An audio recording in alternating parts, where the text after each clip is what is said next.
su presencia y ciertamente la participación en el día de hoy. Yo creo que es algo que no solamente nos enriquece a nosotros porque vemos que tenemos un público objetivo que está interesado en este tipo de actividad, sino también, obviamente, el pensar en actividades que tienen a futuro. Es muy importante también el recalcar, o el rememorar el rol de la academia, que normalmente ha sido, como ya hemos visto, olvidado un poquito en Chile, revitalizar el valor, aún cuando estemos en la lengua. Luego, en la última panel, estoy muy contento de invitar en este caso a Jenny Pérez, quien va a ser la moderadora de la última sección del evento. Corrígeme si me equivoco, Jenny es del sur de Chile, pero sin embargo es periodista de la Deutsche Welle, porque está ya desde el 2007 acá, que obviamente nació, creció, vivió en Chile antes de venirse a Alemania a hacer carrera. Tiene mucha experiencia, no sé, creo, no sé cuántos presidentes han entrevistado ya o personalidades, pero claramente como periodista se destaca en su ámbito, básicamente en la Deutsche Welle en español. Bueno, insisto, si me equivoco, me corriges. Actualmente vives en Frankfurt o trabajas en Frankfurt. Ok, perfecto. Entonces, además, digamos, están en su casa y dándole la bienvenida, ella va a ser la que nos moderará la última parte de nuestro evento. Muchas gracias, Jenny. Gracias a ti. Me encanta estar acá, estoy realmente muy honrada de compartir con ustedes, no solamente con expertos, sino realmente de prestigio, que vamos a conocer, voy a presentar en breve, pero también yo creo que es la primera vez en Alemania, desde que he vivido acá, puedo compartir este texto con gente que tiene profundo amor y respeto por nuestro país, que es la diferencia legítima que podamos tener. Realmente muy lindo para mí como chilena y como periodista migrante, compartir este espacio de reflexión. Y vamos a hablar sobre la dictadura, sobre el exilio y la diáspora, efectos hasta el presente. Y para eso, antes de seguir hablando, quiero invitar, por favor, a mis panelistas, si además expertos de prestigio, comienzo con Emilia Jordán, por favor.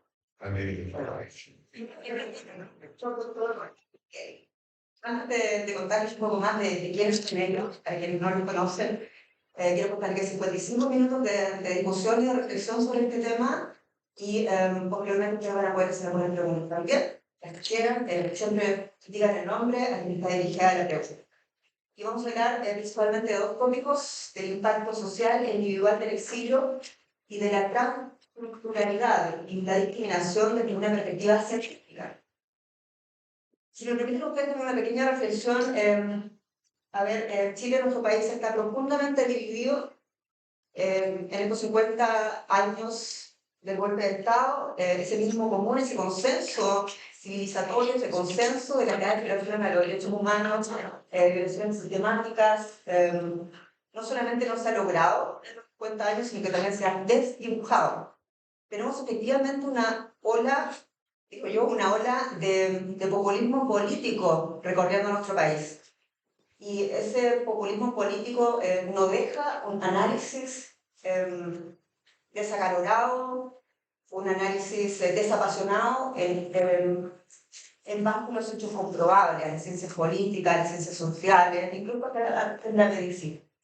Y lo que queremos hacer ahora es hacer una mirada en base a los hechos comprobables. Tenemos dos personas que han dedicado gran parte de su vida a estudiar esto de una manera científica, y aquí vamos a conocer un poco más de qué se trata.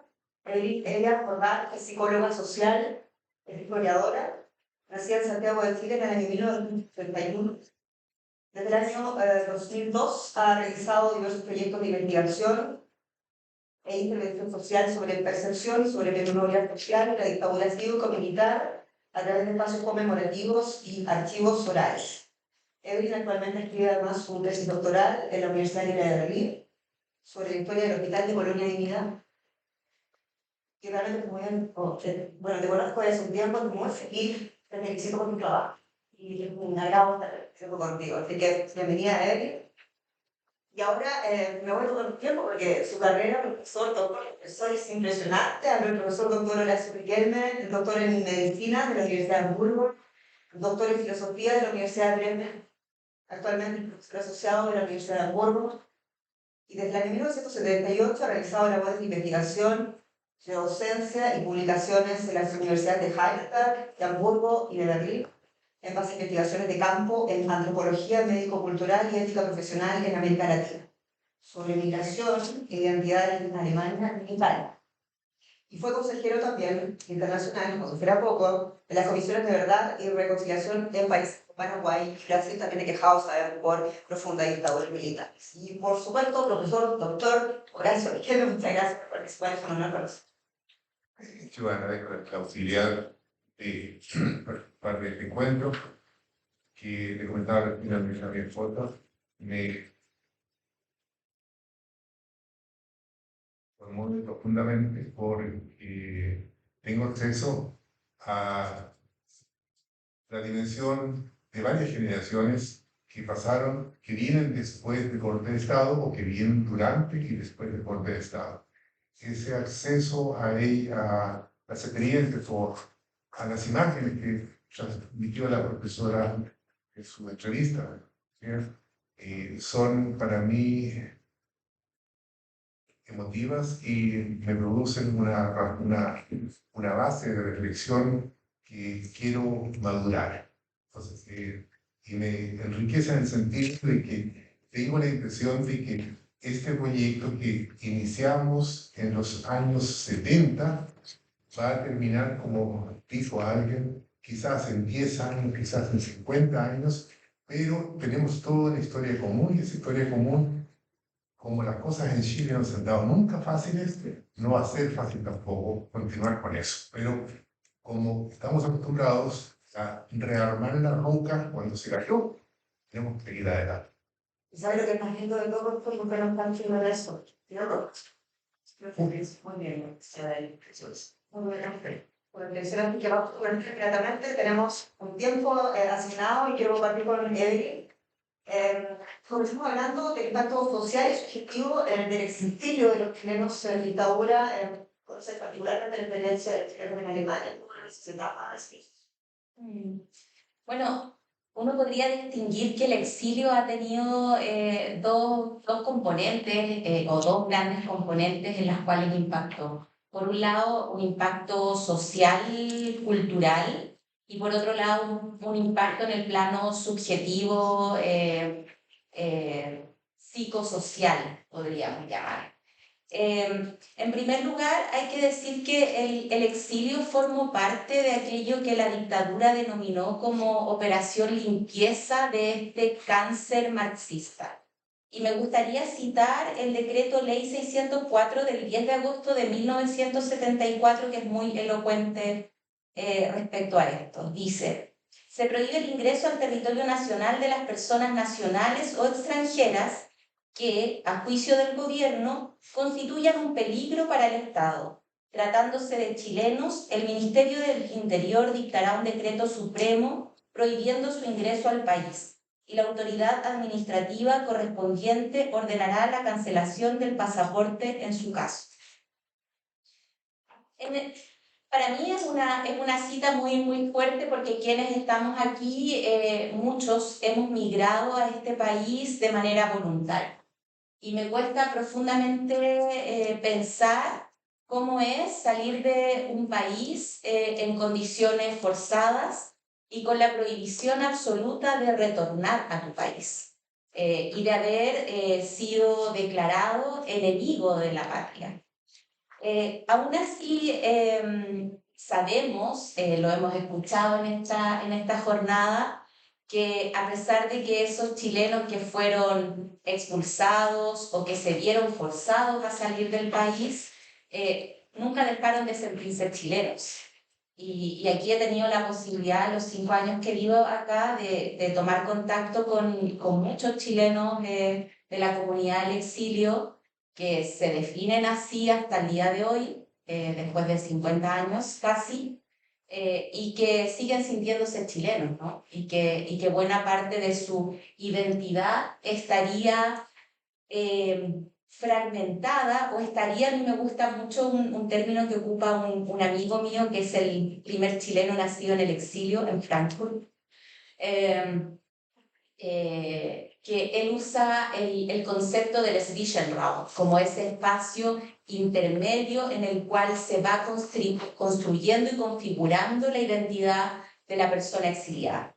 Entonces, yo quisiera distinguir como dos momentos en ese contingente del exilio chileno.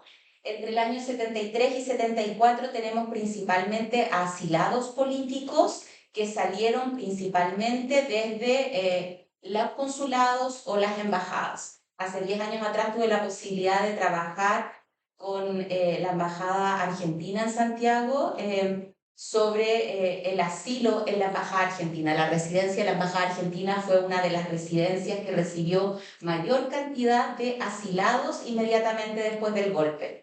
Lo que no sabían muchos de esos asilados que salieron a Argentina es que en Argentina rápidamente empezó la persecución política mucho antes del año 76, que empezara el golpe en Argentina con la llamada Triple A. Entonces arrancaron de una experiencia de persecución política para llegar a otra situación donde creían que estaban a salvo, pero allí se reducía también la persecución política. Y quisiera decir que hay un segundo momento del exilio que es entre el año 75 y 79, donde principalmente el exilio se produce de personas que habían estado presas en los campos de concentración, presos políticos que fueron expulsados del país o bien a los cuales se les ofreció la posibilidad de conmutar la pena de cárcel por una pena de expulsión o extrañamiento. Y hay que considerar de que aquí el exilio no solo salía la persona específica que estaba presa o perseguida o proscrita por el régimen, sino que también eso involucró a la familia. Y el impacto subjetivo no solo se da en el plano individual, sino que también se da en el plano de esas microrelaciones, ese microcosmos de relaciones cotidianas en que la persona es proscrita y que se ve forzada a dejar su país. Eso como una primera reacción. Bien, muchas gracias. Llama la atención, ¿no? Que decía pueden imaginarse ustedes que de pronto salen de su país y de pronto no pueden entrar más, solamente por pensar distinto. Por eso, profesor, el doctor Riquelme, desde el punto de vista de la antropología, incluso usuario de la psiquiatría, ¿cómo se manifiesta ese trauma que ahora también le venimos? ¿Hay diferencias en ese trauma, Alexis?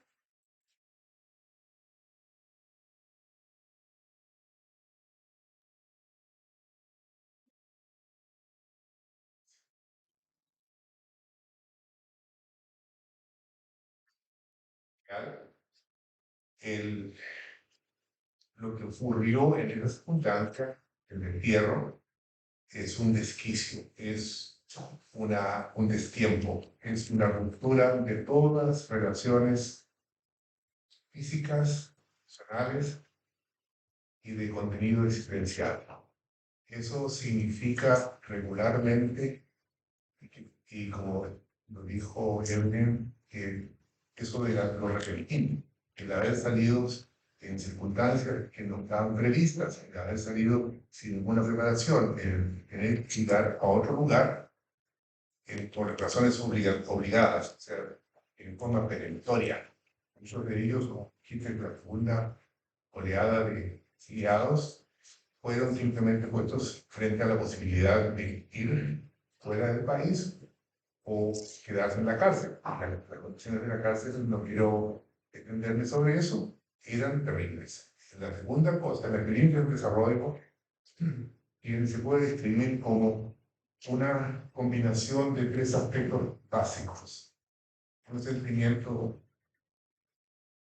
de soledad, un sentimiento de extrañeza y de choque cultural. Soledad se produce porque la familia latinoamericana es una familia extensa. Así no estoy hablando, no quiero decir de Chile porque no es ninguna excepción en eso. La familia extensa en América Latina significa que uno tiene parientes en 15 lugares y puede llegar en cualquier momento a ese lugar. Significa de que muere alguien de la familia y llega gente de todo el país a participar de la despedida de la persona que murió. ¿Qué significa eso?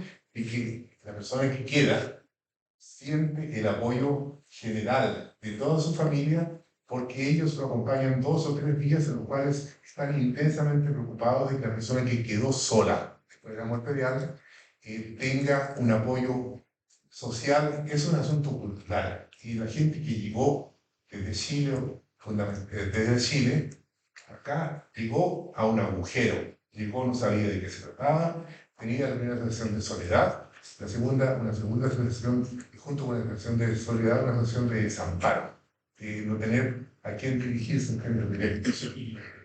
En segundo lugar, la relación de extrañeza no es solamente la relación de cambio cultural, sino que también es el saber que se cayó esa persona, como dijo un amigo Piñar, dijo, se cayó del nido.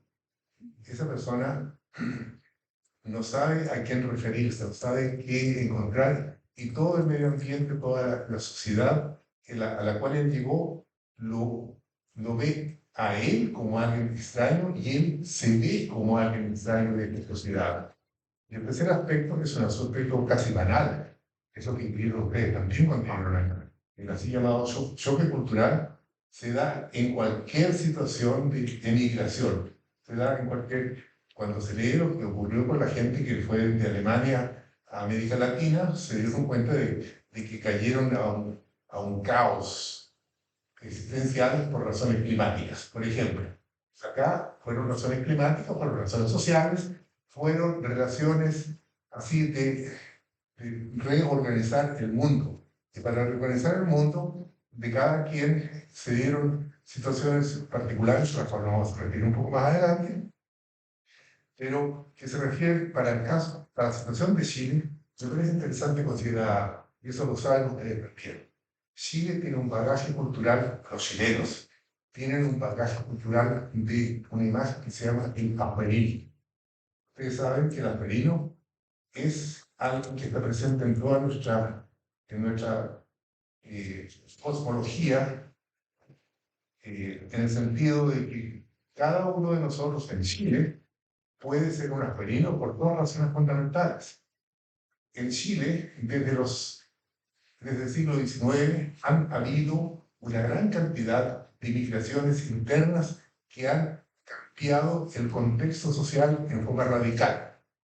Los que llegaron al salitre, los que llegaron al cobre, los chilotes que se fueron a la Patagonia, son movimientos que siempre han significado que familias completas salgan de una región de Chile, vayan a otra, se trasladen allá y de repente la familia tiene parientes en la Patagonia, tiene parientes en Argentina regularmente antes también, pero también todo eso significó siempre para los chilenos la imagen del acuerino, y eso es importante, amigo, porque como dije bueno, no hay que llorar solamente, sino hay que ver cómo se estructuran nuevas cosmologías, nuevas percepciones del cinismo en un nuevo ambiente. Y tiene valor eso, porque la imagen del acuerino, por ejemplo, tiene que ver algo también con algo que yo observé al llegar acá a Alemania, que la presencia en el sur de Chile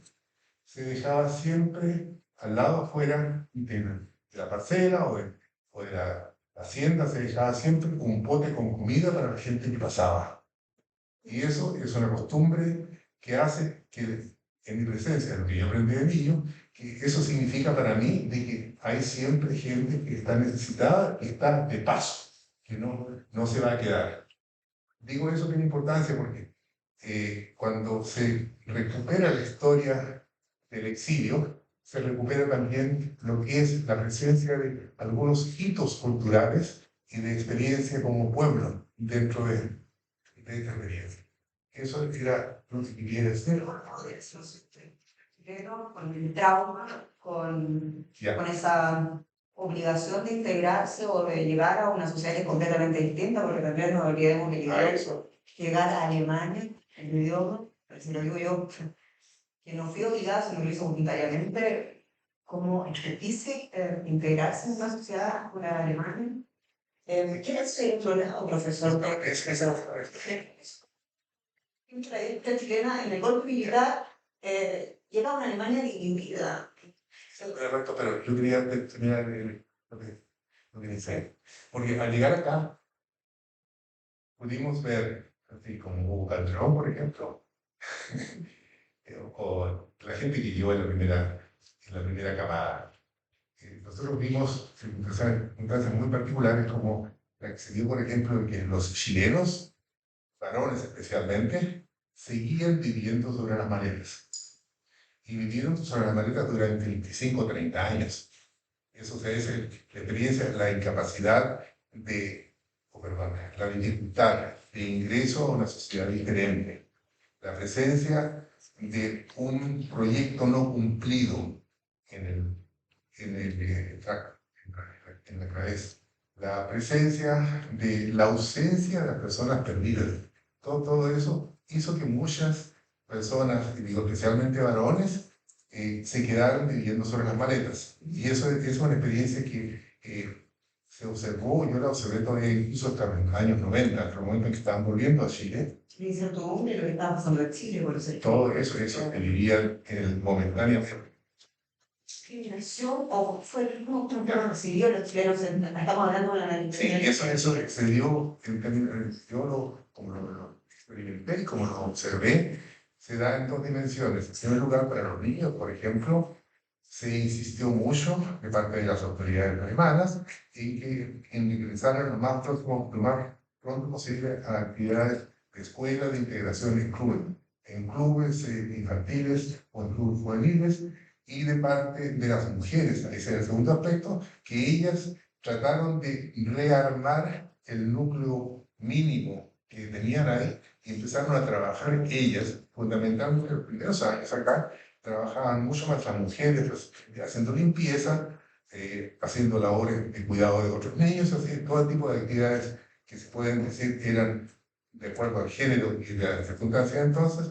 Y lo que yo observé, creo que es que hubo dos situaciones regulares ahí. En primer lugar, para los alemanes hubo una reactivación de solidaridad que se había producido ya antes durante el periodo de Checoslovaquia, pero además de eso, ellos entregaron a los chilenos capacidades de desarrollo así que estaban inscritos en la sociedad alemana. Por ejemplo, existe un principio que se llama la Volkshochschule en Alemania, y la Volkshochschule la instauró Einstein en los años 30, principios de los años 20, principios de los años 30. Einstein armó, eso se llama una universidad popular. Y la idea de la Volkshochschule era crear ámbitos de desarrollo para el pueblo. Y todos los chilenos de la primera etapa, al llegar a Alemania Occidental, aprendieron alemán a través de la Volkshochschule, donde empezaron. Discriminación positiva. Discriminación positiva, de todas maneras. Y la discriminación negativa se dio en la relación de los chilenos con el resto de la población alemana, que no tenía ninguna disposición y que no sabía dónde existía Chile. O sea, al llegar acá, regularmente preguntaban Chile, sí, ¿dónde está? Está al norte al norte de Marruecos, pero a los chilenos. Hablando de solidaridad alemana, la solidaridad de una alemana mexicana con importancia fue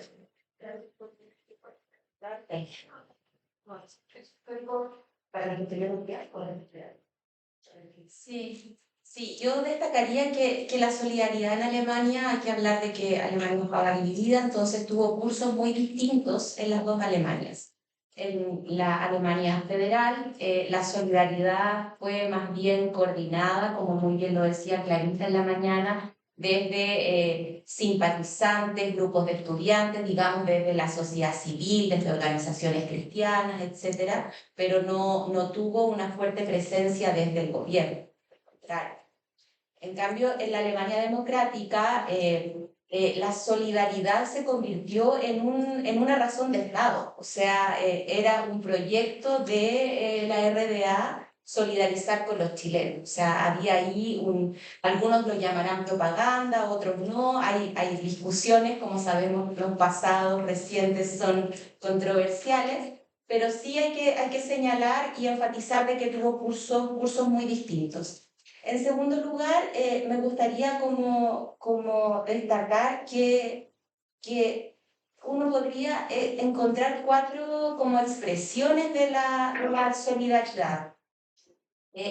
Una primera expresión tuvo que ver con que la solidaridad se expresó en lo que podríamos denominar la salida del país, o sea, en ayudar a sacar gente del país, en la llegada, en la instalación, en la recepción y en la integración. O sea, ahí hay una primera expresión de la solidaridad, sea desde organizaciones cristianas o de grupos de derechos humanos o de partidos de izquierda o de intelectuales, o sea, desde el aparato estatal, pero hay un primer como solidaridad en esos términos, ¿no? De ayudar a salir, ayudar a llegar y que la gente pueda instalarse.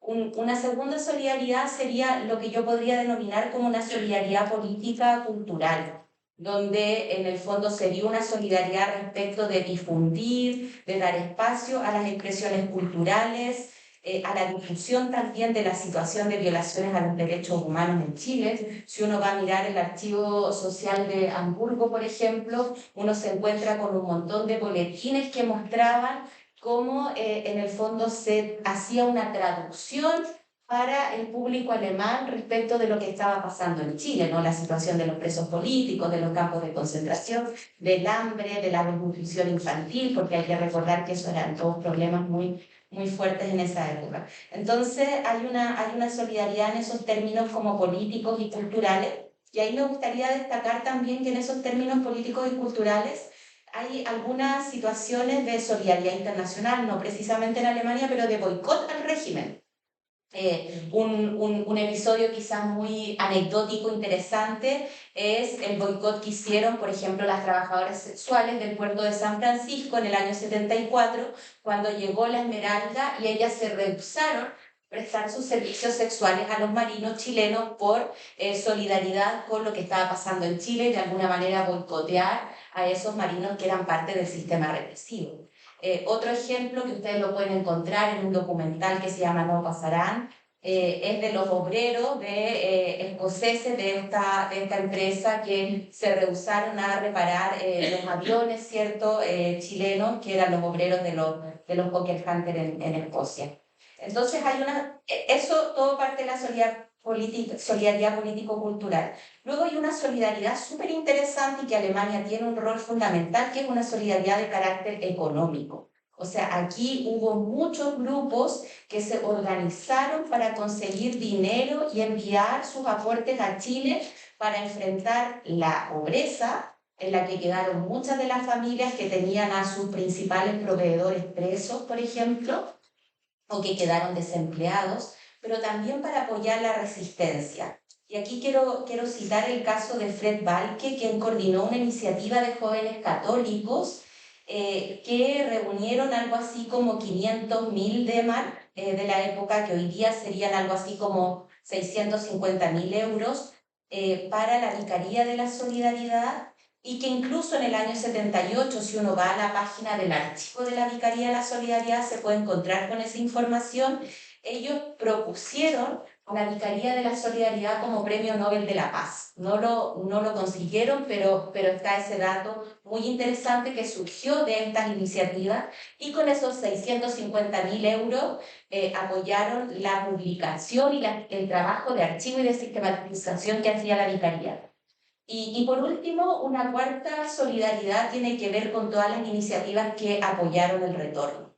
Algo de eso decía el doctor Gavani en el video que vimos en la mañana, y también Loreto Schnase, de cómo el retorno de personas que estuvieron exiliadas fue también apoyado por organizaciones y alianzas también entre grupos alemanes y chilenos, y también instancias, digamos, más gubernamentales o de ONG, para apoyar esa reinserción en el país. Me quiero quedar también con esta reflexión, que importante es la solidaridad apolítica. No sé cómo lo ven ustedes, pero esa solidaridad por el ser humano, y cómo se dibuja ese principio básico del ser humano, ¿no? Cada vez que hay crisis vemos diásporas venezolanas, de sirios, de ucranianos. ¿Cuál es la diferencia entre una diáspora como la chilena en los años post-golpe a la diáspora que estamos viviendo hoy día? ¿Por qué los derechos humanos valen para uno y no pueden valer para otro? Es una pregunta muy válida que podríamos hacernos, ¿no? ¿Cómo la historia nos enseña a entender realmente de qué se trata? No se trata de una bandera política, se trata del ser, de lo que somos, ¿no? De lo que dejamos, de lo que construimos y también de lo que podemos destruir. Realmente me toca mucho todo lo que dicen como periodista, hago entrevista política dura y me encanta escuchar esto porque esto nos construye. Nos queda poco tiempo, ¿no? Es corto, pero vamos a tener un poquito de reflexión. Cuando hablamos de los derechos humanos, hablamos de la memoria histórica, nos encontramos en el hecho de que en toda América Latina, en Chile recién tenemos esta semana una serie sobre desaparecidos. En todos los países latinoamericanos prácticamente hay miles, cientos de miles de desaparecidos. No hay una diferencia, pero hay una constante. Y la constante es que la voz de los desaparecidos emprenden personas familiares, víctimas y emprenden sociedad civil. El Estado generalmente es el único que llega. Ayer me detenía a las 12 de la noche en el caso mexicano. El caso chileno, ¿qué pasó? ¿Por qué la sociedad civil y en qué momento cambia esto? ¿En qué momento cambia esto? Cuando el Estado asume su parte. ¿Cuándo empieza el Estado realmente? Eso bueno recordar, hay que asumir su responsabilidad en el tema de la memoria histórica, de recuperar esa memoria. Y por eso también los civiles realmente siempre aparecen, digamos, promoviendo la búsqueda de los desaparecidos. En la circunstancia propia de los desaparecidos, hay en Chile un vacío muy grande porque el Estado no ha sido capaz, y hablo de poderes, no ha sido capaz de retomar la potestad sobre el aparato militar para exigirle al aparato militar que dé conocimiento sobre el lugar de los desaparecidos. Hay una frase central en eso y se refiere al hecho de que en el momento en que los archivos de la Fuerza Aérea, los archivos de la Marina y los archivos del Ejército se abran y las personas que están involucradas sean sacadas de su compromiso de silencio y de omisión, en ese momento va a poder recrearse un Chile correcto. Correcto en el sentido de respeto mutuo, en el sentido de integración regular y de un proceso democrático que sea de apertura. Hasta este momento, todavía tenemos la situación que se ha llamado poner el manto del olvido. Y eso es una situación, no se puede decir trágica, es una situación absolutamente onerosa y pesada para la sociedad chilena porque los chilenos saben que están viviendo en un país de fantasía, un país en el cual han ocurrido cosas, han ocurrido circunstancias, hay todavía 1.600 personas desaparecidas y quienes lo saben tienen el derecho a ocultar. Y no se puede pedir que se le obligue a ello, pero el ejército se mantiene todavía en una circunstancia de poder paralelo a la sociedad chilena, al Estado chileno, en el sentido de que niega conocimiento de eso. Ya, pero muchos compatriotas aquí en Chile, de la dictadura chilena, bueno,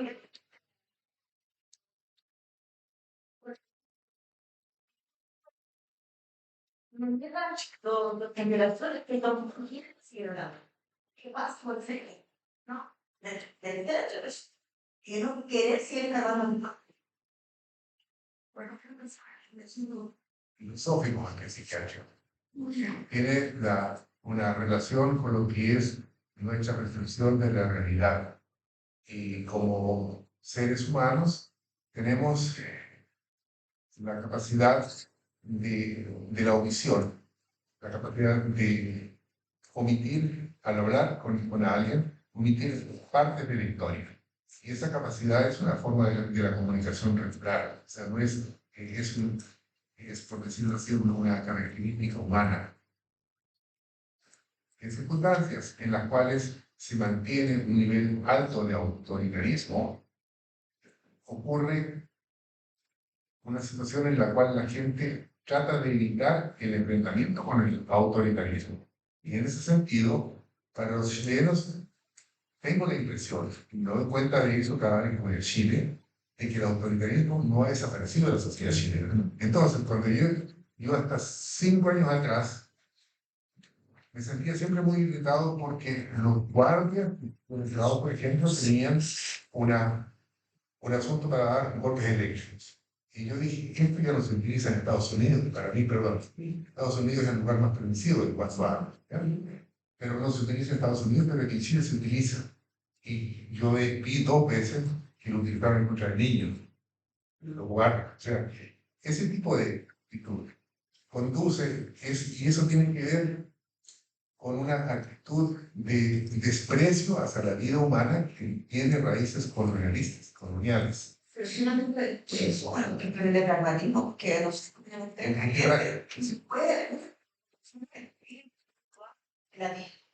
En la mesa no sabe a Pekín. Esa es otra cosa. Es otra cosa. Nunca me estoy hablando de parecidos. Tratando de parecido, mucho más fácil para la gente. No es que no te haga, sino que tratar de crear, poner el manto del silencio sobre eso. Y eso del manto del silencio es un acto social, lo hace toda una sociedad. Y hay un par de personas que están siempre levantando la alfombra para mostrar lo que está debajo de la alfombra, pero la mayoría de la gente están todavía combinados por una suerte de miedo. Y el miedo se mantiene. Esa es una situación que yo he vivido hasta casi 5 años atrás. Cada vez que yo he estado en Chile, he percibido que el miedo existe. El miedo existe y el miedo existe. Y voy a decir una cosa que puede utilizar en contra mía. Cuando volví a Chile la primera vez, vi eso y me hizo sentir muy mal. Sin embargo, hablando, y no lo sigo con toda la gente, empecé a ver qué gente se sentía bien después del golpe.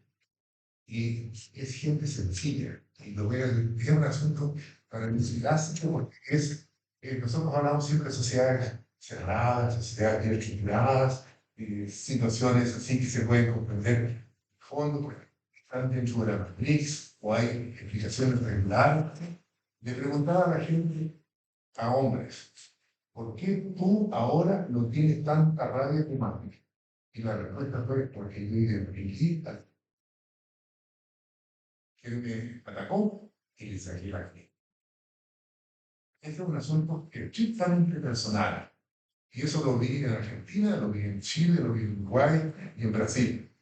Pero eso también habla de la ausencia del Estado en el Sí, partido. justamente es que la ausencia del Estado se da regularmente ahora y se mantiene, porque no existe una autoridad que te diga a los militares, abran los archivos. Y lo que se está haciendo ahora es una de búsqueda, no va por el Eso es un asunto que puede crear una realidad paralela. Pero la experiencia de la desaparición de alguien, de alguien de la familia, significa para la familia un tormento que puede durar 2 o 3 generaciones.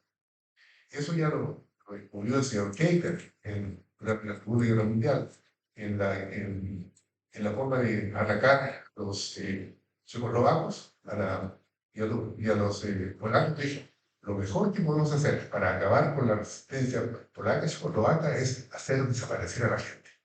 Y durante la guerra de Estados Unidos contra Vietnam, los antropólogos norteamericanos dijeron, lo mejor que se puede hacer para bajar la moral de los Vietcong es hacer desaparecer a la gente. O sea, eso es una medida de guerra psicológica y así utilizada. Y como digo, yo no quiero hablar de cosas regulares, sino lo que hay es una ausencia de poder. Ahora siempre prácticamente la ausencia del Estado, de la impartición de justicia, también la revolución de la elección pública, implica también en parte la situación actual por la que pasa en nuestro país. Puede hablarse del activismo como acto de resistencia y todo lo activismo, naturalmente la sociedad civil, Sí, absolutamente. O sea, yo creo que en Chile y en las dictaduras del Cono Sur en general lo que encontramos es que las dictaduras imponen unas verdades que están llenas de mentiras, o sea, son las verdades oficiales del régimen y que esas verdades incluyen incluso la negación de la situación de las víctimas y eso es muy tremendo, o sea, a mí en, no sé, 15 años escuchando historias de vida de distintas personas que sufrieron en distintos momentos los crímenes de la dictadura, me ha tocado escuchar, por ejemplo, situaciones en que una madre iba a una tenencia de carabineros a pedir información sobre su hijo y el jefe de esa tenencia le decía, pero señora, si su hijo nunca ha nacido, no existe.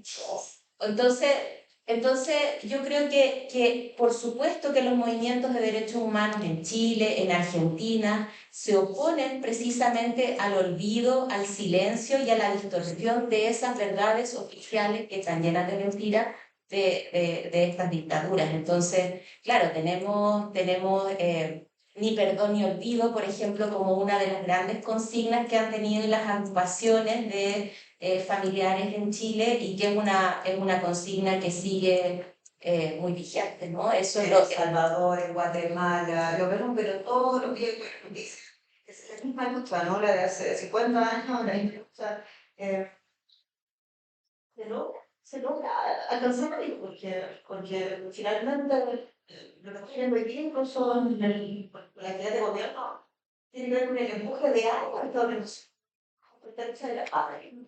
Sí, y yo creo que no hay que perder de vista porque muchas veces cuando uno viene del cono sur de América Latina y llega a Alemania y se encuentra con unos memoriales enormes, unos Gedenkstätte con financiamiento, con profesionales, yo creo que no hay que perder de vista que aquí en Alemania también ha sido eso el resultado de agrupaciones de la sociedad civil que se han resistido al olvido y a una necesidad más generalizada de la sociedad alemana de mirar al costado su pasado, de dejarlo un poco atrás, ¿no? Entonces yo creo que ahí es importante que no solo en Chile, sino que aquí también lo que se ha logrado como política de memoria ha sido gracias precisamente a los sobrevivientes, a las víctimas y a una sociedad civil organizada. Y en el caso chileno eso es muy evidente también. O sea, ayer o antes de ayer fue el lanzamiento de la firma del Plan Nacional de Búsqueda, pero si miramos hacia atrás, la búsqueda, ¿quiénes la han hecho hasta ahora? O sea, la han hecho los familiares principalmente, abogados que se han comprometido con estas causas y que han tenido que chocar las narices con la puerta de la justicia durante muchos años. La han hecho también profesionales, antropólogos, arqueólogos, el acompañamiento de trabajadores sociales, psicólogos, psiquiatras, que han acompañado esta búsqueda, porque esta búsqueda no solo se trata de una búsqueda policial o forense, sino que también es una búsqueda que impacta, como decía Horacio, o sea, todo el círculo vital de las familias, ¿no? O sea, cuando uno escucha los testimonios de hijos, hijas de detenidos desaparecidos, dicen, bueno, desaparecieron a mi padre, pero junto con eso nosotros perdimos a mi madre, porque mi madre se dedicó a la búsqueda y nosotros como hijos quedamos huérfanos de padre, pero también huérfanos de madre, porque esta madre se dedicó a la búsqueda y perdió esa conexión con lo que significaba hacerse cargo de los hijos, por ejemplo. Hablamos del papel inclaudicable y también inexorable de la gente, de las madres, de los padres, de los nietos, de los abuelos. Esta pregunta me haría un tío que me parece que es absolutamente pertinente. ¿Por qué tan que es una lucha por el inter, por los derechos humanos, siempre ha sido en la época de los dictaduras militares en América Latina? La bandera de izquierda, o la bandera del Partido Liberal Nacional. ¿Cuál es la situación? ¿Qué pasa? El autoritario en tu caso. Es una pregunta difícil. Es una pregunta. Pero por su común, pero me parece que no fue mal. Totalmente está bien. Yo no llamo la religión periodista. Porque siempre es una bandera de derechos humanos. Y uno mira el presidente americano, dice está claramente establecido que son derechos humanos. Está claramente establecido que los derechos humanos no tienen bandera política. ¿Por qué empieza eso?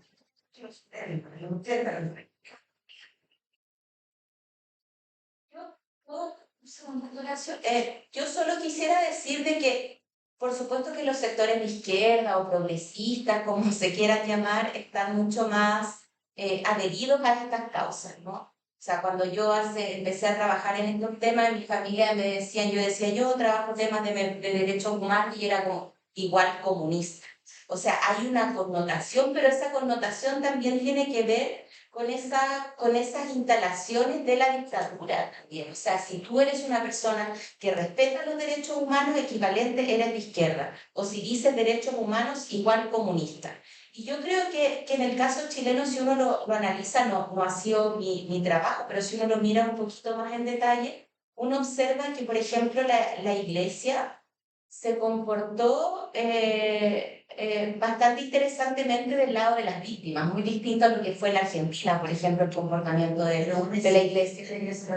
Hay una escisión, pero también hay que reconocer de que la jerarquía de la iglesia, con el cardenal Silva Enríquez, estaba comprometida con las víctimas, y yo no sé si la jerarquía de la iglesia uno puede decir que eran de izquierda o que eran progresistas. Lo que puedo decir es que tenían una vocación humanista y donde el sentido del humanismo de algún modo se superponía a estas divisiones que son divisiones también muy de la época de la Guerra Fría global, izquierda-derecha, ¿no? Pero yo creo que ahí lo que se superpuso fue un valor como de la humanidad, de la dignidad humana, del respeto a la dignidad humana, y que eso estaba por sobre esta división izquierda-derecha, como que esa sería mi reacción. Quiero también ampliar una dimensión antropológica, porque ahora lo que ocurre en todos los países de América Latina no es solamente la izquierda. En Guatemala han sido siempre los movimientos indígenas que han tenido que defender de este tipo de actividades. Lo que hay es un acervo cultural negativo en el sentido del desprecio de la vida humana. Es algo que se puede observar en términos regulares cuando se habla acerca, existe una jerarquización de cuánto vale una persona en cada sociedad. Eso es algo que yo lo digo porque cuando se oye hablar a la gente, se oye siempre en qué medida me toca eso a mí y en qué medida tengo representatividad social en el medio ambiente donde yo estoy.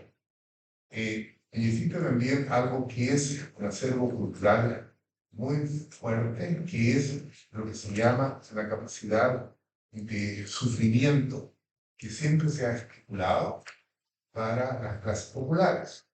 Se dice en Colombia, se dice en Guatemala, se dice en Chile, el roto chileno, por decirlo así, el campesino, el ujino, el indio, tiene una capacidad de resistencia insuperable, pero esa es una connotación estrictamente despectiva.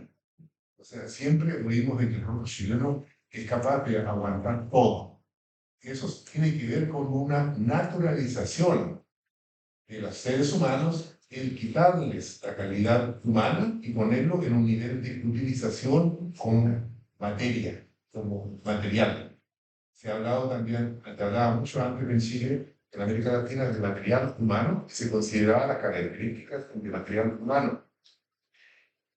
Nos estamos en la pregunta, pero escucha, que después respondiendo de qué manera.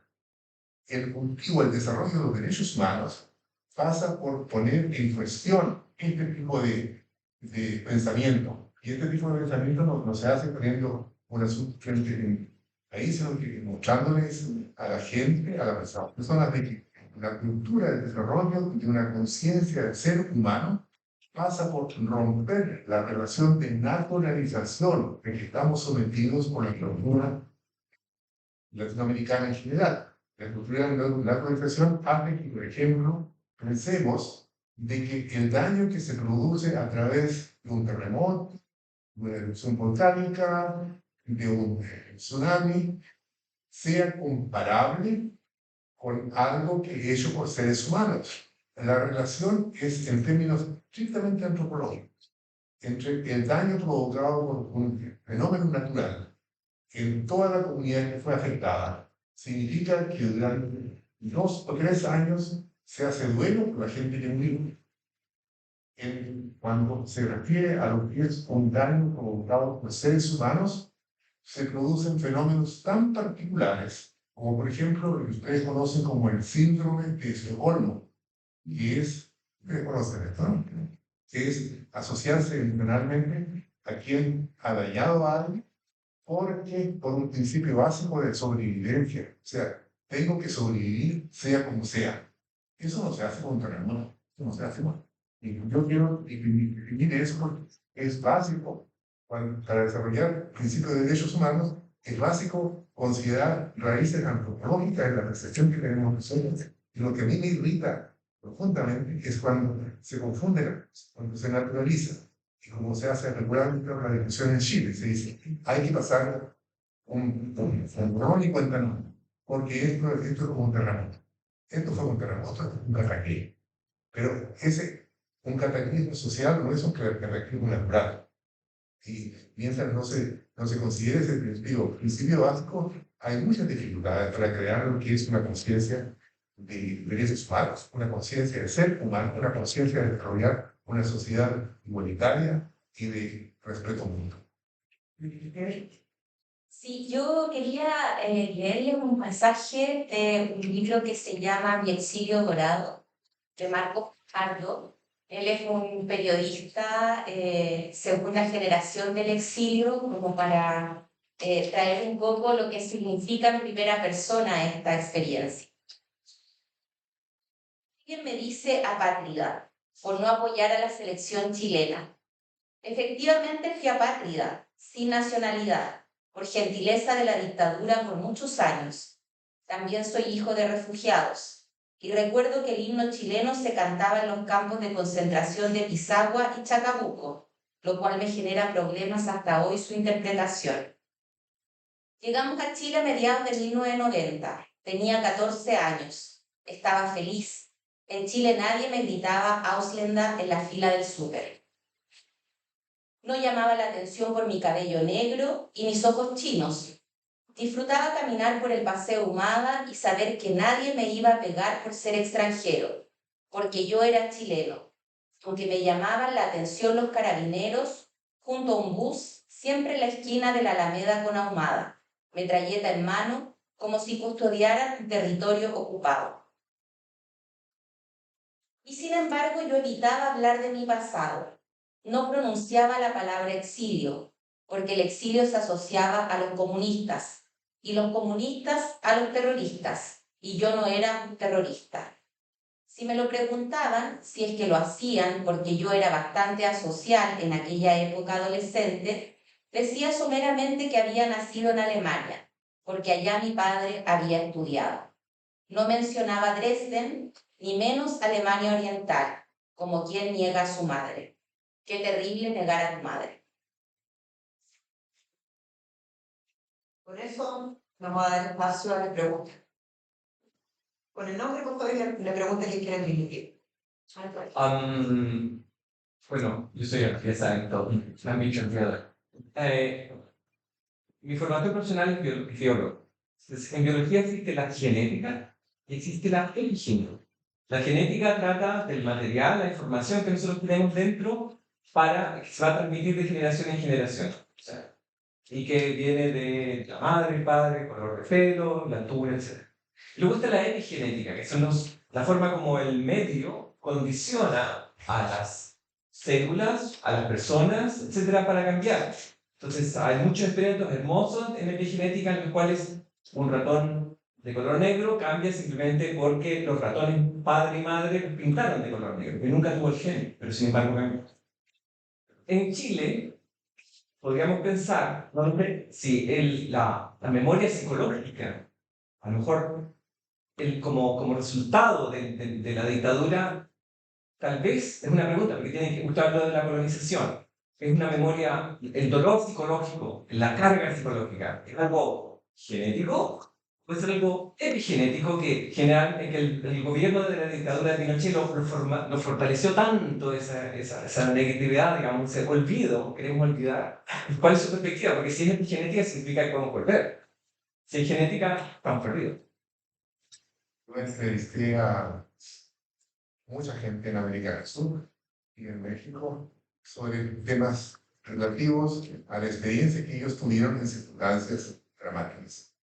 Es decir, en circunstancias trágicas, en el sentido de no tener respuesta todavía, o en circunstancias dramáticas en las cuales la familia encontró el desarrollo posible para interpretar la realidad.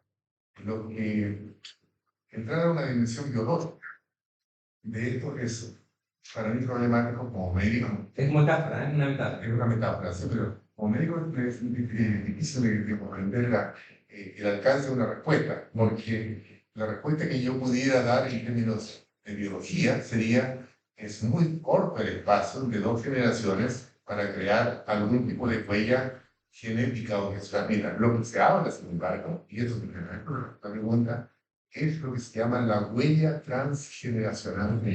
Y la huella transgeneracional, eso lo hemos visto aquí en Alemania, lo hemos visto en Polonia, en todos los países que tuvieron durante la Segunda Guerra Mundial y tuvieron algún tipo de daño provocado por seres humanos. Esa huella transgeneracional aparece en la tercera generación, incluso sin que se sepa, y los sepan los padres, de que hubo algo.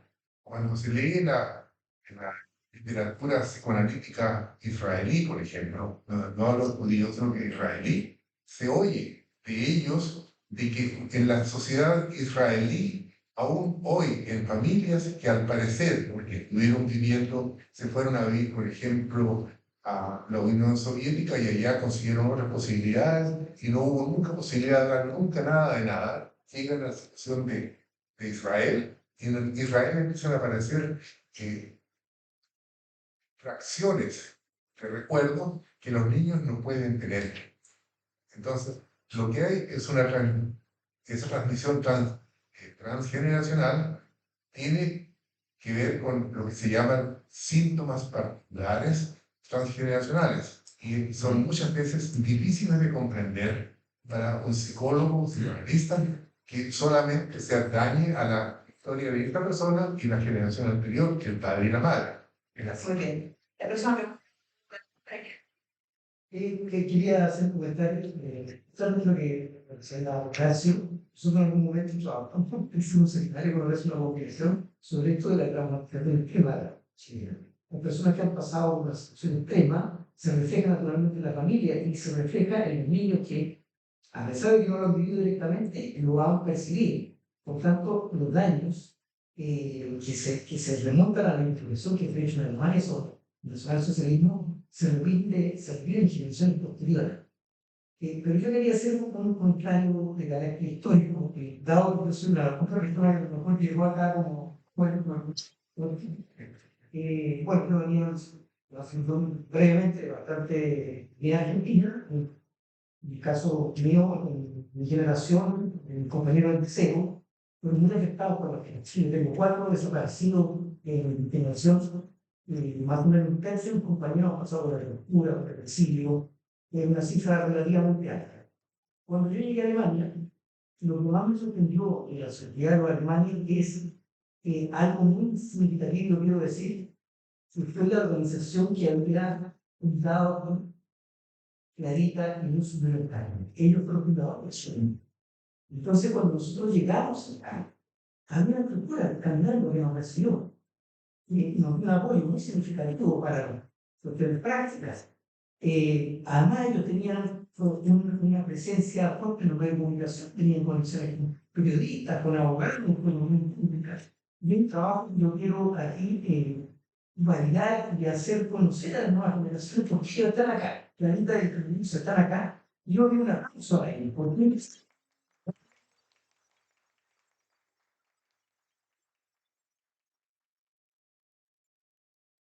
de esta red que ayudó a muchas personas durante muchos años y generaron una publicación, donde en esta publicación se iba informando regularmente de lo que iba ocurriendo en Chile, de la situación de los derechos humanos, de la situación política, económica, etc.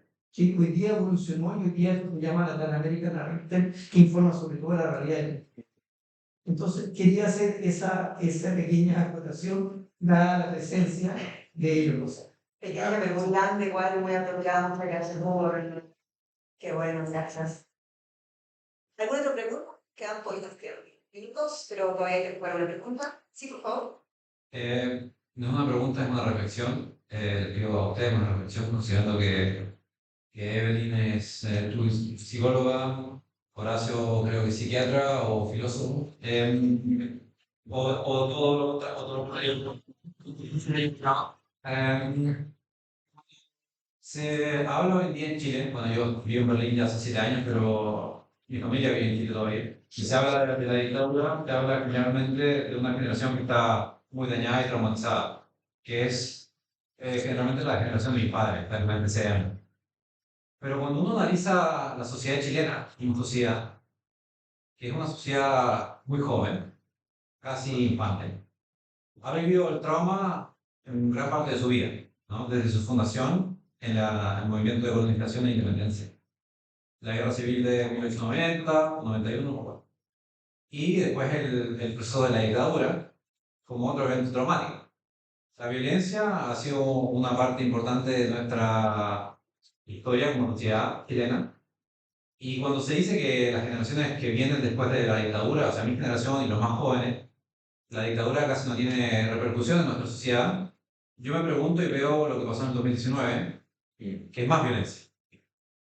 Y esto no es un efecto que se aísla solamente a nosotros como Chile, sino que es un evento que pasa en todo nuestro vecindario. En mi vecindario me refiero a Argentina, me refiero a Brasil, a Paraguay, a Uruguay, hasta arriba, hasta México, donde la violencia, que ha sido, porque somos todos bastante jóvenes en el vecindario, digamos, ha sido hasta desde el inicio de la gestación de nuestras sociedades y se sigue repitiendo. Y se repite como una manera de solucionar los problemas, y al final no nos llevan a solucionar nada.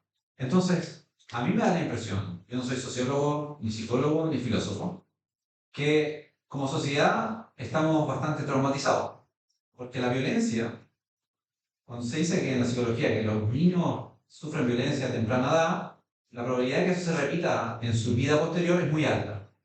¿Cómo salimos de esta dinámica? Esa es la reflexión que yo les pido, porque creo que como sociedad chilena tenemos un trauma bastante fuerte y la violencia persiste, persiste, persiste.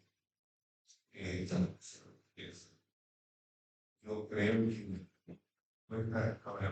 crean una Una reflexión. bueno, sí. Para la educación, ¿no podría ser? Sí, como. Lo que hemos aprendido, lo que yo he aprendido en Alemania, es que aquí en Alemania se ha producido un proceso consciente de reactualización de lo que fue la circunstancia del racismo, del nacional superior. Eso lo pudo hacer Alemania porque eran los que perdieron la guerra, digamos en términos bien claros. En Chile, el pueblo recuperó su capacidad de desarrollo democrático con el no. Esa es una gestión diferente a perder una guerra. Y los militares y la sociedad chilena se mantuvo en un cisma en el cual un 30% regularmente son todavía de apoyo a los militares. Ahora tienen, sin embargo, una caja de resonancia muy fuerte para alimentar la potencialidad de sus mensajes. Eso es algo terrible. Pero la única posibilidad que tiene la sociedad chilena es que el 70% de quienes, como tú dices, nosotros ya no estamos ahí siquiera con eso, ese 70% está ahí. De eso nos dimos cuenta hasta ahora, cuando la gente, la juventud se levantó en 2019, hizo en la revuelta social. En la revuelta social aparecieron una gran cantidad de contenidos de reestructuración social. Las cosas que yo leí que durante todo ese periodo de comentarios de la gente de la calle, de la vega, eran comentarios pidiendo que la dignidad tenga nuevamente presencia en Chile. Eso de la dignidad es un asunto que apareció entonces como no es un eslogan, como una necesidad imperiosa. Entonces, yo observo desde la distancia de que al final todo quedó en un asunto así como de carnaval. Hubo un estallido social, como se dice, pero sin embargo, no fueron las expresiones populares, se dieron paralelo a eso. Todo eso ha sido ocultado, no ha sido trabajado, no ha sido desarrollado, porque no es el estallido social, la escuela social para mí, no fue una explosión momentánea, sino que fue la erupción de algo que está continuamente en movimiento dentro de la sociedad chilena y que no ha encontrado todavía vías de desarrollo, vías de manifestación. No, yo solo decir que, bueno, si uno tuviera la receta, me gustaría pero yo creo que hay que entender también, yo creo que en eso el conocimiento histórico nos permite entender cómo hemos llegado al punto en el que nos encontramos. Y yo creo que hay que reconocer cuál fue el proceso de salida, que fue una salida pactada de la dictadura, que eso nos pone en una situación yo diría, de una larga postdictadura, donde hay una serie de amarres institucionales, políticos y ciertos pactos de no tocar ciertos enclaves de la dictadura que se mantienen hasta el día de hoy, y quizás el más evidente es el de la constitución política. Lo vemos en la ciencia también, lo vemos en el modelo de desarrollo, o sea, el hecho de, por ejemplo, de que Chile sea un Estado principalmente subsidiario nos tiene en una situación tremendamente compleja respecto de cómo se abordan las problemáticas sociales. Por ejemplo, la situación de la niñez desprotegida por la sociedad, pseudo protegida por el Estado, porque ha delegado esa protección a instituciones que encontramos unas cifras lamentables de cómo se vulneran los derechos de niños, niñas y adolescentes en democracia. Entonces, yo creo que ahí para mí es importante como reflexionar en torno a qué es lo que no ha cambiado de ese proyecto, lo decía Manuel en la mañana, ¿no?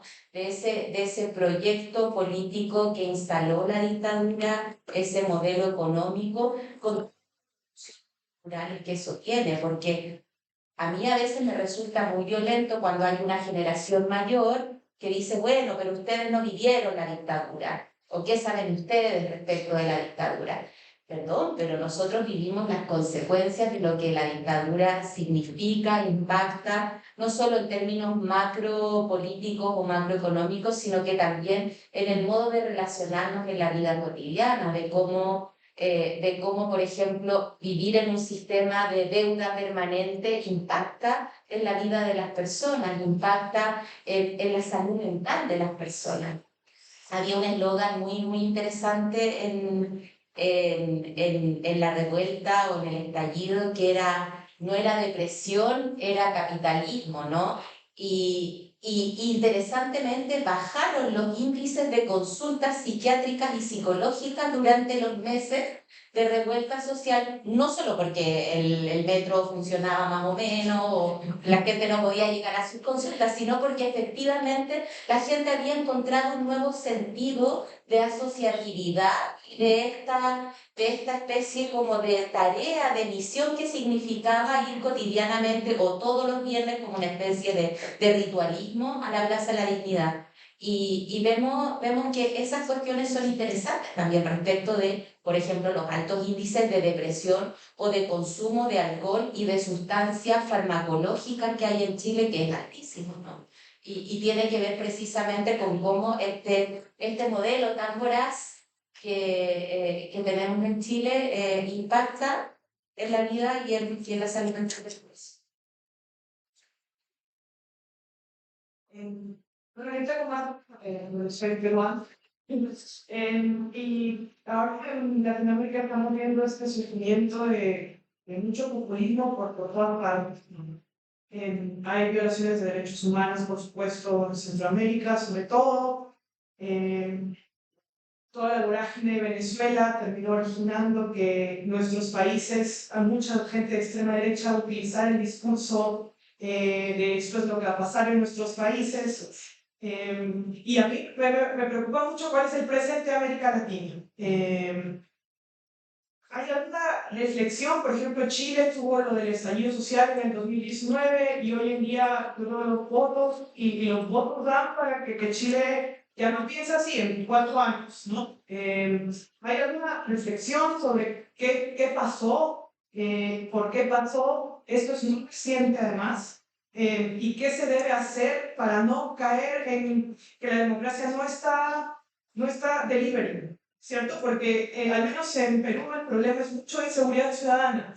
Entonces muchos están hablando incluso del plan Bukele, que implementar el plan Bukele, y las personas están cansadas de que la democracia, no, dicen, no, pero los derechos humanos son para las personas delincuentes y no están como deliveren los servicios públicos que el Estado debería hacer. Desde una reflexión de ustedes, ¿cuál debería ser como el camino que las democracias deberían fortalecer para que no caigamos en autoritarismo o que los autoritarismos que actualmente existen en América Latina y el Caribe, que existen, está en Nicaragua, está en Cuba, está en Venezuela, Brasil, ahorita mejor, como, o sea, con duda ha mejorado tremendamente la situación, pero yo, ¿qué debemos hacer como para de mi perspectiva peruana, que siento que en las próximas elecciones puede ganar alguien que solamente crea en la mano dura y se acabó. Y ya no va a haber futura creación. Tenemos simplemente por lo mismo.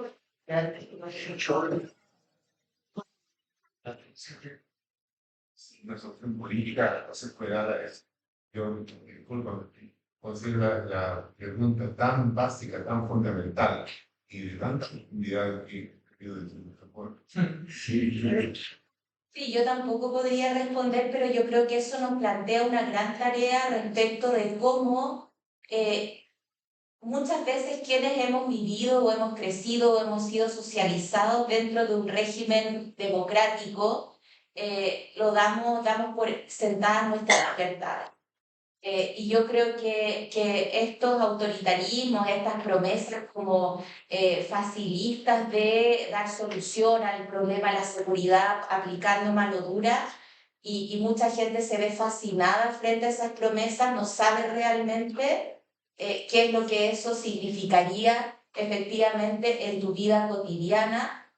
Asumir esas opciones autoritarias porque no han tenido muchos de ellos la experiencia de vivir bajo estados autoritarios donde se restringen todo tipo de libertades, la libertad de movimiento, la libertad de reunión, la libertad de prensa, la libertad de organización, incluso las libertades religiosas. Entonces yo creo que ahí hay un desafío respecto de los medios de comunicación tienen un gran rol en eso, de cómo no seguir amplificando las voces de estos profetas del autoritarismo y que ganan adherencia fácil hoy día a nivel global.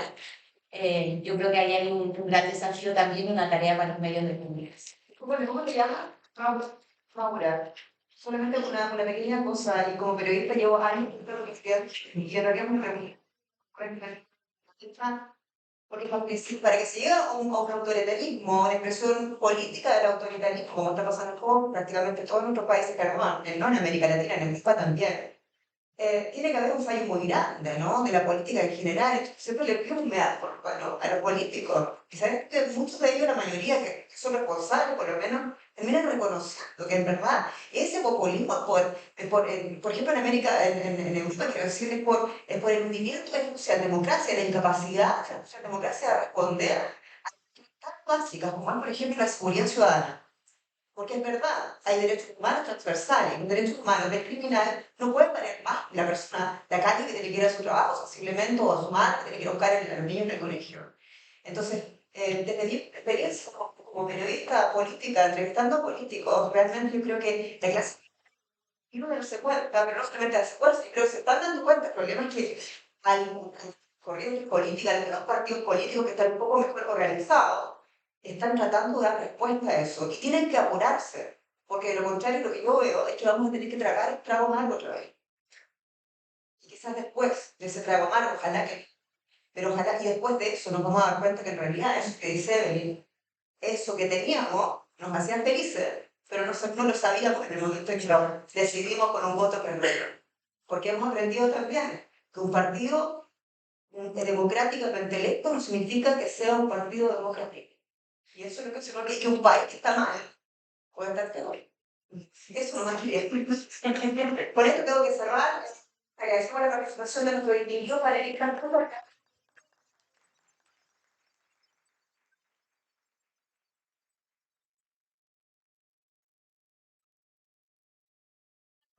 Social, profesor Pablo Lorenzo Guillermo, un gusto a nombre de la biblioteca, en nombre también de la embajada de Chile, embajador Pedro Lá, que embajadora, realmente, todas las embajadoras han sido muy especiales. Yo finalmente me alegro siempre de haber sido barrio, pero a ella le gusta mucho hombre en un periodo totalmente difícil, por Dios que sea embajador para que consiga los demás. Muchas gracias, señora Alia, por estar aquí. Muchas gracias por haber venido. Gracias a ustedes. Espero que estemos un poquito más llenitos después de esta conversación. Ha sido un honor acompañarles. Segura vez como periodista chilena les puedo ayudar mucho, sinceramente. Gracias, Aldo.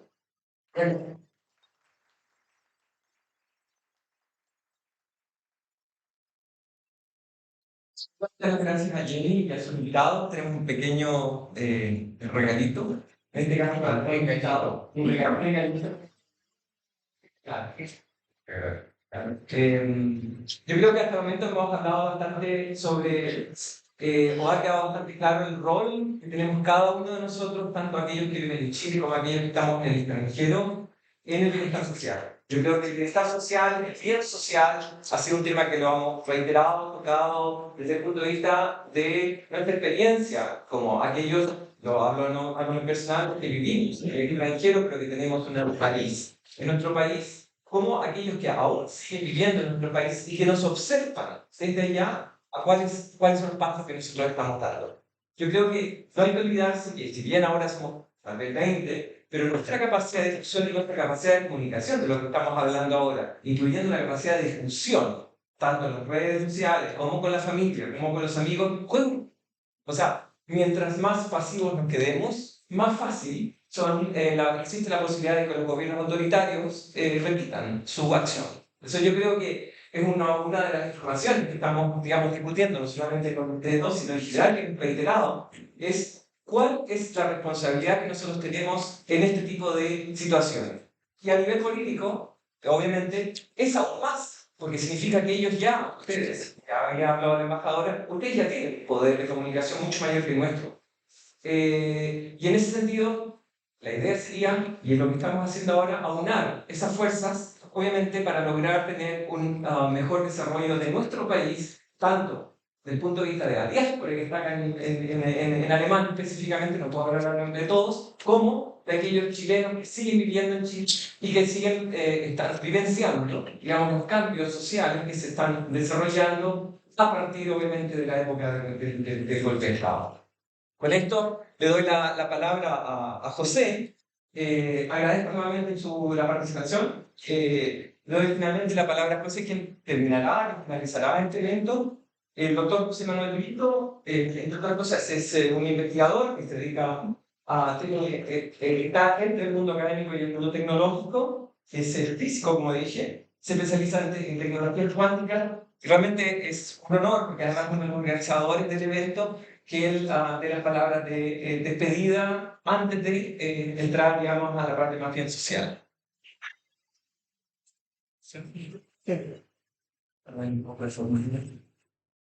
Hola. Así que, bueno, a mí me toca hacer el cierre, así que vamos a intentar hacer esto con también un poco desde cómo nos sentimos, de la emoción y la alegría de haber podido realizar este evento con nuestras bonitas conclusiones que hemos tenido a lo largo del día. No es un desafío menor porque ha sido de verdad todo el día también en un día de semana. Yo sé que varias personas pidieron permiso especial para poder estar aquí presentes, hicieron algunos esfuerzos, vinieron de otras ciudades también. Así que eso nos produce una alegría, obviamente en el contexto de lo que significa ser una conmemoración de una situación de este tipo, ¿no? Entonces, con este recuento queremos ir cerrando lo que ha sido la conmemoración y reflexión, discusión sobre el efecto del golpe de Estado en Chile sobre la diáspora intelectual y científica, pero obviamente más allá de eso, a nivel humano. Entonces, yo voy a hacer un pequeño recuento de lo que ha sido el evento de hoy día, para lo que tal vez llegaron más tarde o para que nos llevemos un poco la memoria qué es lo que pasó hoy día. Entonces, el encuentro comenzó con un saludo de nuestra embajadora, quienes también bueno, nos han recibido en este contexto, y también unas palabras de apertura de parte de Evelyn en representación de nuestra red. Se presentó el saludo del doctor Gavani de la World University Service, que es una organización muy interesante, puesto que cumplió un rol relevante becando estudiantes en el exilio. También tuvimos el saludo de Loreto Schnacker, ex agregada de la Embajada chilena, y obviamente ella está fuertemente relacionada con el contexto del exilio, fue refugiada política en Alemania. Eda Clery, que también nos entregó una perspectiva del efecto de la ciencia, ya desde la dimensión sociológica y politóloga y ocupación. Y con eso comenzamos con lo que fue la primera discusión, donde estuvo la profesora Clarita Müller-Plattenberg, el profesor Manuel Bastías, que creo que lamentablemente ya no está más aquí, pero también agradecer a la doctora Karina Kriegsmann de la FU Berlin. Ellos realizaron intervenciones y una discusión en torno al golpe y la dictadura como punto de inflexión histórica, que fueron moderados entonces por Victoria Daniel. Algunas lecciones respecto a la discusión, brevemente comento, se realizaron unas reflexiones y se sacaron algunas lecciones respecto del cambio del modelo de desarrollo económico que ocurrió en Chile, el efecto que tuvo sobre las personas en diferentes frentes, el efecto del exilio en la actividad académica, pero por supuesto más allá, hablamos de los culturales, entre otras cosas. Intentando resumir al máximo discusiones que la verdad fueron más extensas, pero sin duda muy interesantes. Luego, moderado por nuestra colega, la doctora Mónica Vergara, se presentó la ponencia del profesor Stefan Rinke del Latinoamerican Institute de la FU Berlin, que presentó una nueva cultura para el hombre nuevo, la editorial Kimantú y la historieta educativa en Chile en el periodo del 70-73, que fue una interesante perspectiva acerca del rol de la historieta en la transmisión de mensajes de la unidad popular, como algo mencionado también, un poco esa visión antiimperialista que se cultivó. Posteriormente, nuestro colega Aldo Leal presentó el antes y después del golpe en la ciencia, en entrevista en vivo con la profesora doctora Cecilia Hidalgo, quien es Premio Nacional de Ciencias y presidenta de la Academia de Ciencias de Chile. Aquí discutimos un poco en torno al efecto de la dictadura en la ciencia, donde también tuvimos intervenciones por video de diferentes académicos. Nombro a Andrés Sarracín, Romero Espejo, Juan Reyes, Claudia Altamirano y Cristian Seltzer. Y finalmente, con moderación de Jenny Pérez, se presentó la discusión que recién terminó, dictadura, exilio y diáspora, efectos hasta el presente, con participación del profesor Dr. Horacio Riquelme, quien es psiquiatra y antropólogo, y nuestra querida Evelyn Evia, también del Latin American Institute. Aquí hablamos entonces sobre el profundo impacto del exilio y la dictadura en las personas, en particular las chilenas y chilenos, con dimensiones antropológicas, sociales, pero por sobre todo dimensiones humanas, así como algunas perspectivas históricas de la situación chilena y Alemania de la época. Entonces, unas palabras al cierre. Me gustaría resaltar que estos eventos involucran estados, modelos ideológicos y política, pero finalmente nos afectan a nosotros como personas, que de una u otra forma se vieron, en este caso, las que fueron afectadas en esa época, se vieron obligadas a cambiar, a migrar, a adaptarse, tuvieron que sufrir, y esto claramente afecta nuestras realidades, nuestras historias y nuestras perspectivas hacia el futuro. Entonces, yo nuevamente, mi mensaje en este cierre, traerlo un poco hacia el presente y ver cómo nosotros tomamos eso hacia el futuro. Teniendo presente que nosotros como investigadores, pero bueno, como personas, también somos agentes de cambio, ¿no? Y tendedores de puentes en un mundo que está cada vez más globalizado y donde, no sé, por los medios y como la vida que vivimos hoy en día, las distancias parecen acortarse. Entonces, mis últimas palabras es que, bueno, nosotros somos parcialmente otra generación, pero también vienen otras generaciones, tal vez con otras perspectivas y en diversas dimensiones. O sea, hablamos, ¿no? Nuevamente, la democracia no está garantizada. ¿Cuál es el rol que nos compete a nosotros? Cada uno desde su perspectiva, con su sombrero de investigador, de persona, de padre, de madre, familia, ¿no? Y con esto cargamos también con un legado que nosotros estamos intentando reconocer de perspectiva chilena, pero también con una responsabilidad, con problemas que trascienden fronteras. Se habló la dimensión latinoamericana, pero finalmente la dimensión mundial. Eso, y esto nos obliga a tener presente en nuestra memoria para no olvidar los errores cometidos, los aprendizajes y también traer esta experiencia a los lugares donde realizamos nuestras labores. Nosotros estamos trayendo esta experiencia de nuestro vivir o quehacer chileno, nuestro contexto chileno al contexto alemán. Entonces, ahora me gustaría ofrecer brevemente la palabra al público para una intervención, para los que quieran decir unas últimas palabras al cierre de algo que los haya conmovido, que quieran decir que brevemente, porque obviamente tenemos poco tiempo antes del cierre, pero me gustaría abrir la palabra al público para alguna última intervención o palabra.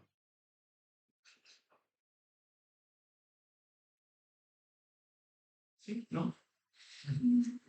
No quiero caer mala, pero estoy demasiado feliz realmente por eso sé sinceramente, Magdalena, más allá de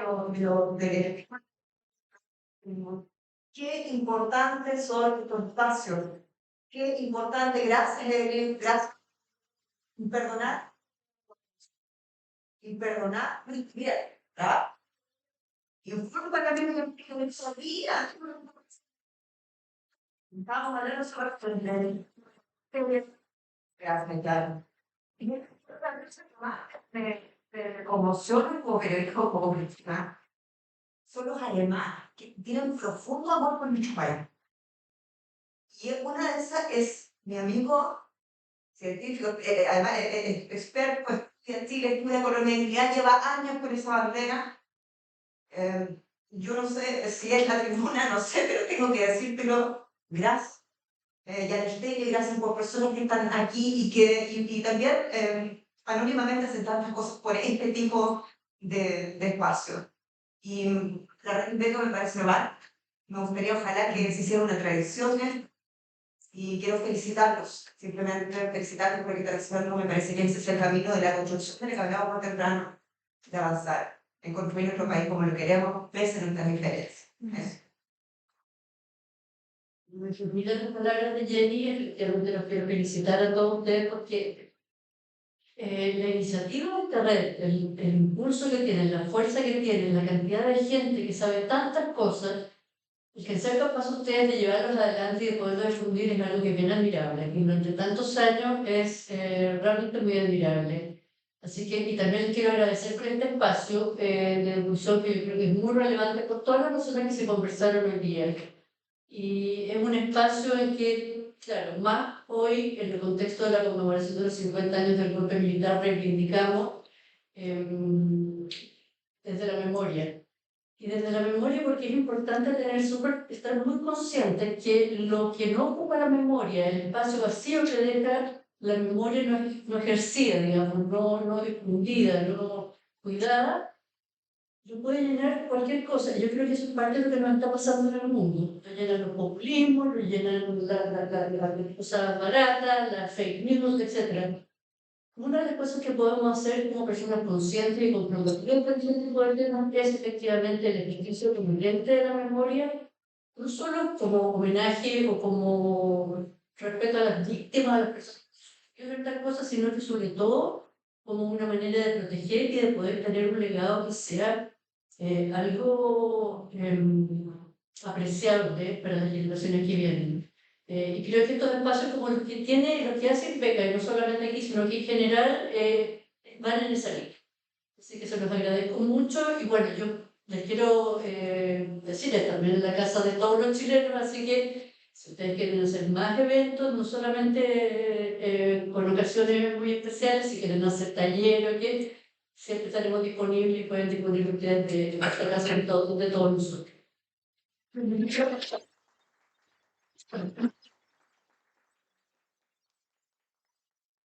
Una intervención final, tiempo para una última, antes de continuar.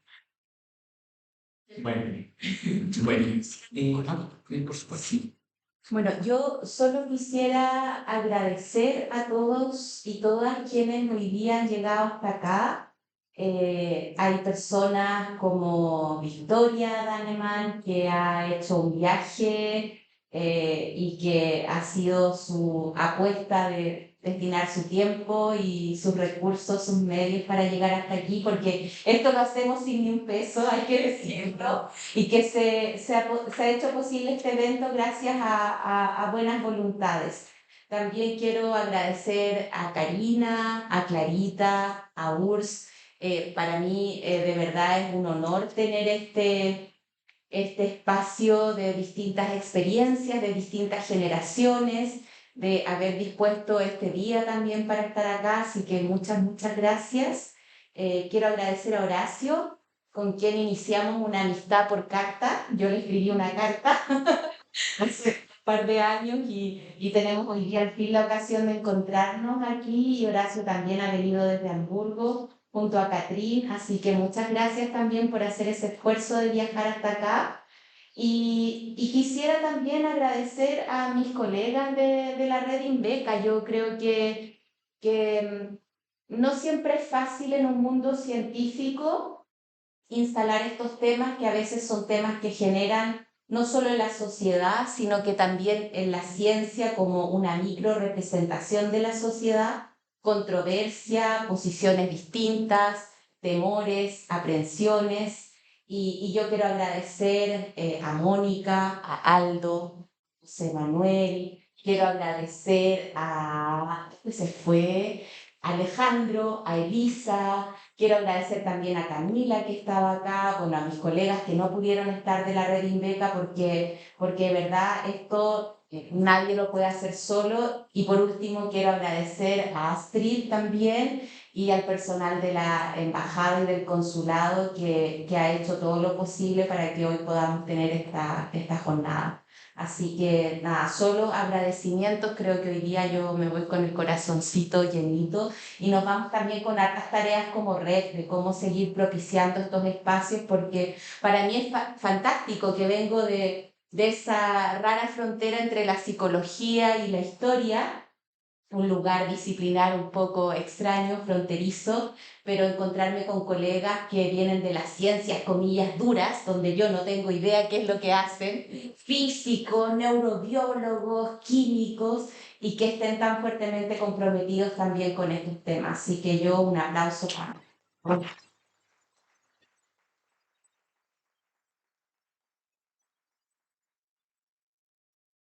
Bueno, como Evelyn me da el poco los agradecimientos, me la hizo más fácil. 10 minutos, paciencia, paciencia, ya estamos casi. Bueno, a mí me correspondería oficialmente dar las gracias nuevamente a la embajada, al consulado, al equipo de la embajada y el consulado. Creo que nombraste casi todas las personas. Obviamente también a la red Inbeca, al equipo de investigación, pero sobre todo a la gente que participa y ustedes por venir a interesarse del tema que sin duda es relevante. Entonces yo quisiera invitar a nuestros moderadores a pasar al frente. Entonces voy a invitar a Jenny, Aldo, Mónica, Victoria y Eve. Para... Gracias. Fernando. No, Just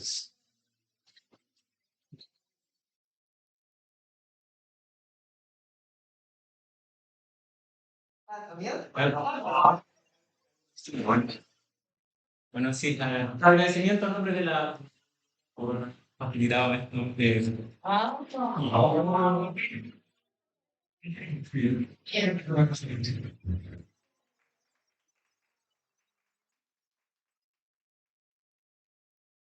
Hola, nuestra querida Evelyn.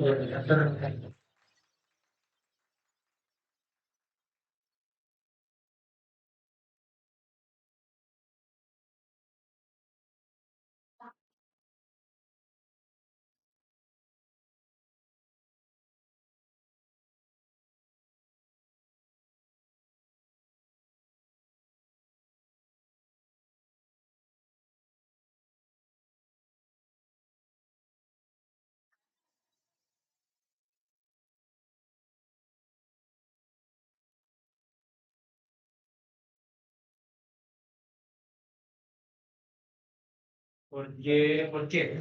Porque dos cosas. Primero, me quedan un par de anuncios. Una serie de diferencias. La primera es, bueno, como lo dijo Jenny, bueno, nosotros como Red Llega a veces estamos un poquito en deuda con nuestro, como te dice, darnos a conocer. No es raro que no hayas escuchado de la Red Llega, obviamente en un núcleo un poco a veces muy cerrado de investigadores es conocido, pero una petición y una invitación de nuestra parte es a que se conviertan en agentes, a invitarlos a participar activamente de la red INVEC. Es una red bastante abierta, de investigadores, pero nosotros estamos muy abiertos a las personas que estén interesadas en la discusión académica, pero también crítica hacia el mundo. Entonces, a darnos a conocer, a invitar a las personas que ustedes conozcan. Al final, nosotros somos una red. Lo más importante de la red somos las personas, no las páginas web ni las plataformas. Y lo que nosotros hacemos pasa mucho de boca a boca, porque al final es de confianza de las personas que nos conocemos. Entonces, invitarlos a que seamos conscientes de que la red INVECA existe, invitarlos también, nosotros somos una plataforma abierta que apoya iniciativas de nuestros miembros e invitados. Entonces, si alguien viene con una idea y dice, mira, yo quiero hacer un seminario, como ya hemos tenido un montón a lo largo de los 11 años de vida que tenemos, que tuve la suerte de ser uno de los fundadores, hemos organizado aquí discusiones sobre migración, sobre derechos humanos, sobre energías renovables. Ahora estamos haciendo este evento de conmemoración, ¿no? Entonces, para que ustedes lo sepan y nos ayuden con eso. Y también pasar el aviso, el día 26 de octubre, como es costumbre cada año, tenemos nuestro encuentro anual que se va a realizar en la ciudad de Nuremberg, en la TEJA, y con un evento paralelo en Chile, en la Universidad de Santiago de Chile. Ahora, a partir de un tiempo, sobre todo un poco motivado por Corona, como hay más posibilidades online, estamos haciendo eventos simultáneos en Chile y aquí en Alemania. Entonces, para dejarlos invitados, y también hay posibilidad para contribuciones de textos o contribuciones científicas, algún paper, alguna discusión, contribución. Tenemos una revista, que es la revista Cognitive, se publica cada año, a principio de año. Entonces, el detalle práctico, el 16 de septiembre es el deadline para contribuciones de esa revista que nos publicamos, porque obviamente esto sigue un cierto formato investigativo.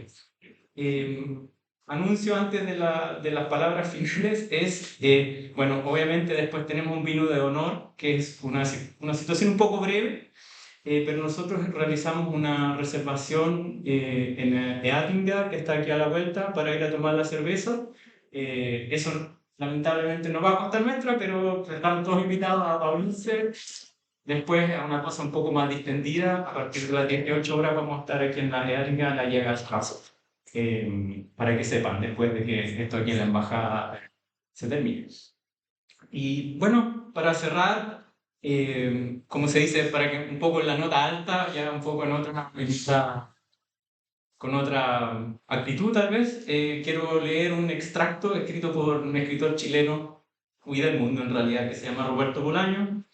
Roberto Bolaño estaba en México el año 73, su familia se había ido a México, él era un joven poco idealista, entonces el año 73 Roberto Bolaño decidió volver a Chile a apoyar la causa de Allende.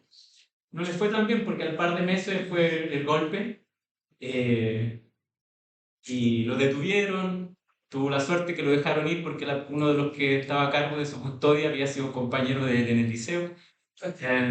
Y al cabo de un par de meses se dio cuenta, parece que está difícil convertirse parte en el proyecto de Allende y finalmente volvió a México. Algunas de estas experiencias las narra en su escrito, que bueno, lo han hecho un referente literario mundial hoy en día. Entonces, al cierre yo voy a leer un extracto de un escrito de Roberto Bolaño.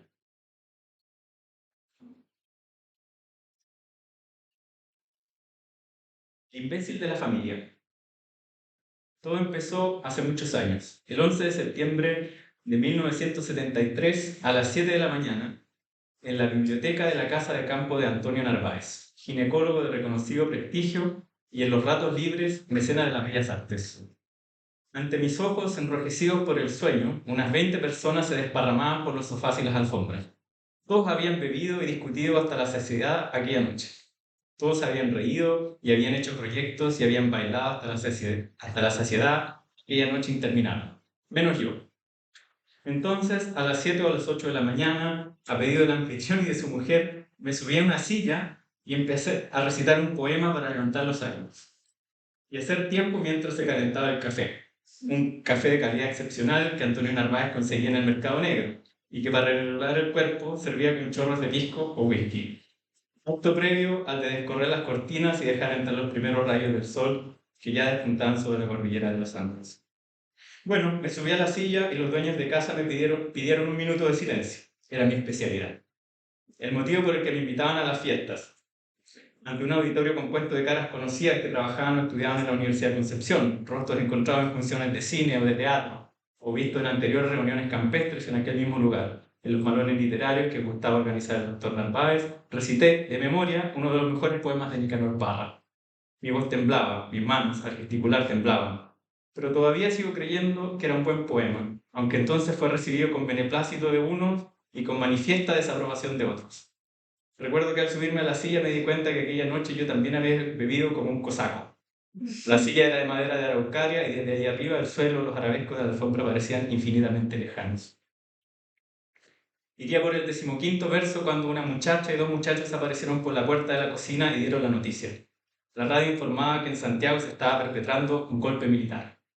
Blitzkrieg o Anschluss, ¿qué más daba? El ejército de Chile estaba en marcha. Fue cosa de decirlo e iniciarse la estampida, primero hacia la cocina y luego hacia la puerta de la calle, como si todos hubieran enloquecido de repente. Recuerdo que en medio de la desbandada alguien gritó que me callara, por lo que colijo que yo seguía recitando. Recuerdo insultos, amenazas, incredulidad, rostros que pasaban de la heroicidad más sublime al espanto. Alternativamente todo revuelto e inacabado, mientras yo tartamudeaba enredado con un verso y miraba hacia todos los rincones. El último en entender de lo que se cernía sobre la República. Mi silla, ante la avalancha de gente que salía disparada, se tambaleó y caí de bruces contra el suelo. El costalazo fue seco e indoloro. Semi-inconsciente, pensé que no acababa nunca de desmayarme. Luego todo se volvió negro. Cuando desperté en la casa no quedaba nadie, salvo una muchacha en cuyo regazo reposaba mi cabeza. Al principio no la reconocí. Sin embargo, no era la primera vez que la veía, ya que anoche había cruzado unas palabras con ella y antes nos habíamos encontrado un par de veces en el taller de Fernández o Cherniakowski. En aquel momento no pude precisarlo. Sobre la frente me había puesto un trapo mojado que me provocaba escalofríos. Alguien había descorrido las cortinas. Una ventana en el piso de arriba era movida por el viento y el ruido que producía era similar al de un metrónomo. En la biblioteca el silencio y la luz nos envolvían de forma sobrenatural. El aire parecía distinto, brillante, nuevo, mixtura de paredes superpuestas tras las cuales se hallaba la aventura o la muerte. Miré la hora, solo habían transcurrido 10 minutos. Entonces ella dijo: levántate, debemos marcharnos cuanto antes. Como un espíritu me puse de pie. Quiero decir, ligero como un espíritu, ligero como una pluma. Tenía 20 años. Me puse de pie y la seguí. En la calle encontramos un Volkswagen con los guardabarros verdes y con la tapicería de piel de leopardo. Subimos al coche y nos pusimos en marcha. Tenía 20 años y era la primera vez que me enamoraba. Lo supe al instante y sin que lo pudiera evitar se me saltaron las lágrimas. Muchas gracias.